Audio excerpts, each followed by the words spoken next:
I often receive emails from people that tell me that they want to be leaders in their work, or social group, or school.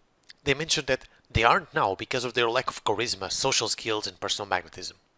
Well, and it may as well be, since charisma or personal magnetism can automatically upgrade you into a higher social class and leader of a group.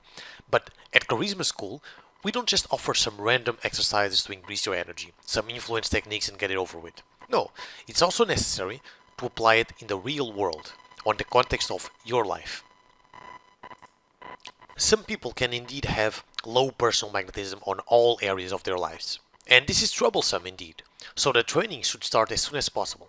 But we also have others who can almost have split personalities. On some areas of their lives they are magnetic and influential, and on others they are complete nobodies. This happens more often than you think. Maybe it also happens with you. I had a client with me that was on my personal charisma training program, and he worked on a job that he hated. He was pretty much anonymous in his corporate work, pretty much a nobody, and didn't stood out for anything or had any kind of initiative.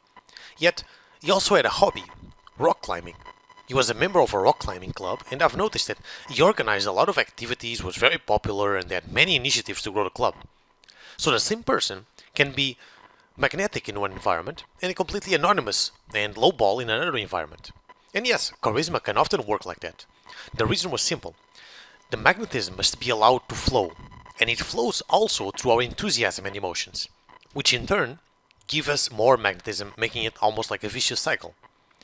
The mind of my client wasn't present in his job. When he was there, he turned depressed. He saw it as a dead end, so he wasn't willing to invest the time, thought, and emotions on his corporate job as he was investing in his rock climbing hobby. His enthusiasm and passion was definitely not there, and no charisma can come through when our minds are filled with negative feelings. So the first thing I told him is that he couldn't continue divided like this. The problem in having this division of having one context enthusiasm and magnetism and another context monotony and being absent-minded is that you are not allowing the full expression of your energy this way. You'll never truly reach your full potential or magnetic ability simply because you're sending your energy down for a big part of the day and only up for a minor part. When people say that they want to become leaders of X and Y, this depends a lot on their own enthusiasm, on your own passion, what you're willing to invest, and most of all, where your mind is and how it's state.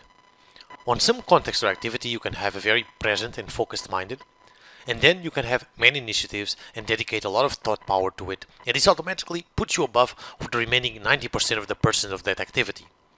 Yet, if you are not present in other activity or context, nothing you do, no teachings or techniques will work on that. If your mind is filled with negative content, no amount of techniques will work on you in that context. Well, if there's something that is common to all the charismatic leaders, is that they put in the hours, the thinking and the passion to what they are doing. They want to make a difference and believe in it. Their minds are filled with a strong drive, positive thoughts and beliefs. To be charismatic in some particular context, you actually need to have a mind filled with drive to move forward and presence. Without that, no magnetism can flow through you. No technique can work. Nothing can replace solid work, enthusiasm for what you're doing, and simply being alive in there.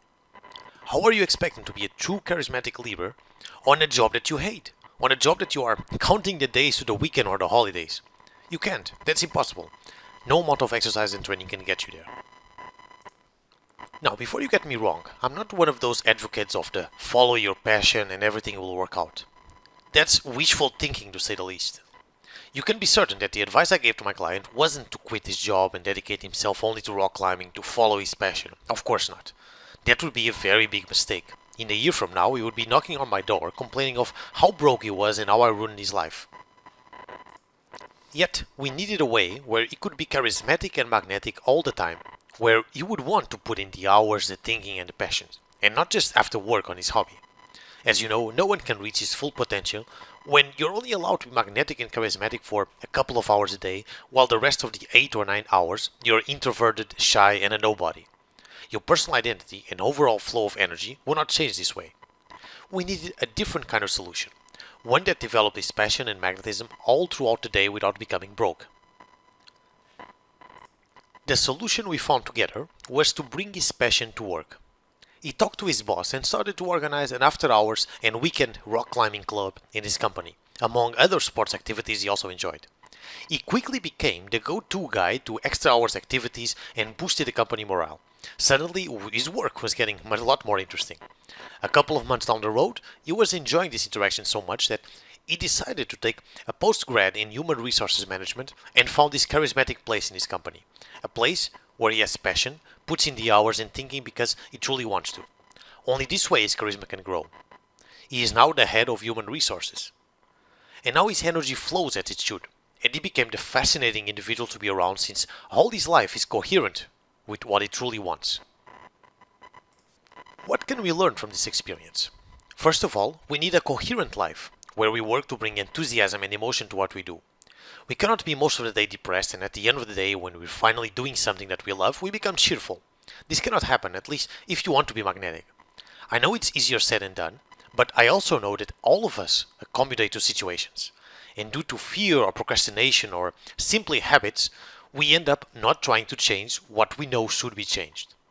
One way or another, my client found a way to change his lifestyle, to accommodate an exciting and enthusiastic lifestyle for him without having to quit his job. If you're in a similar situation, maybe you can do the same or maybe not. The point is in trying to find a way to increase this enthusiasm, emotion and positive state of mind, as opposed to a negative state of mind, and try to do this in most of the aspects of your life and not accommodate to a situation just because it's what you've always known. For fear, procrastination and out of habit, we remove all the excitement and enthusiasm out of our lives. And because of that, our magnetism suffers. If you take one message out of this whole video, is to bring back enthusiasm and emotion to your life. Consider the changes that you need to make, or new experiments or learnings to try out, but change what you must in order to do this, in order to bring back this enthusiasm to your life. You'll see that your magnetism will flow much better, and then all the other exercises, techniques and methods that you'll learn in Charisma School, this will be all much more effective. Enthusiasm breeds magnetism. Don't lose it. For more information on charisma and personal magnetism, visit charismaschool.com. We specifically have a course that focuses on the changes that you need to make for a more magnetic life. It's called the 10 Steps to Inner Power. In it, you'll find 10 simple steps with the power to change your entire life. Visit charismaschool.com for more information.